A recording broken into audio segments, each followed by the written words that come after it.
السلام عليكم ورحمة الله وبركاته. النهارده عرض نمرة 2 من شركة شمس لخدمات الكمبيوتر. النهارده عندنا أكبر تشكيلة من أجهزة الجيمنج، وعرض شركة شمس النهارده في الفيديو ده يا جماعة على عرضين جيمنج.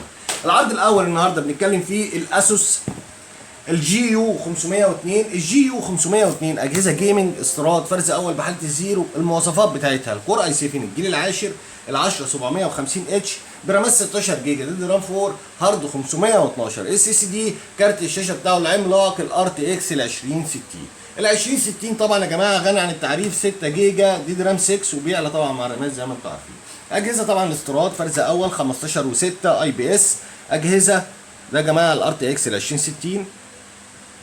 طبعا كيبورد مضيء، اجهزه بتشغل اعلى البرامج، بتشغل اعلى الجيمزات، اجهزه استيراد فرز اول بحاله الزيرو زي ما انتم شايفين. وعرض خاص وحصري من شركه شمس لخدمات الكمبيوتر 29000 جنيه لفتره محدوده ان شاء الله. العرض الثاني من شركه شمس لخدمات الكمبيوتر على الام اس اي، والام اس اي غني عن التعريف طبعا في الجيمنج.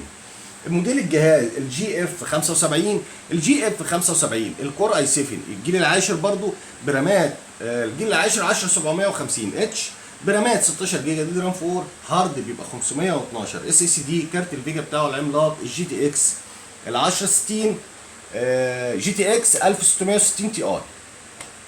كارت الشاشه بتاعه الجي تي اكس ال 10 ال 1660 تي اي بيبقى 6 جيجا دي رام 6 وبيعلى برده مع الرامات زي ما انتم عارفين. برده اجهزه 15 و6.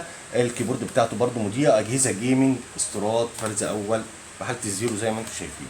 وعرض خاص وحصري من شركه شمس لخدمات الكمبيوتر 27500 لفتره محدوده ان شاء الله. الاجهزه طبعا استيراد جيمنج فرز اول فرز اول، طبعا بيتم التست عليها كويس جدا. وطبعا اجهزه بتشغل اعلى البرامج، بتشغل اعلى الجيمزات. الجهاز بيخرج جهاز وشاحن اوريجينال.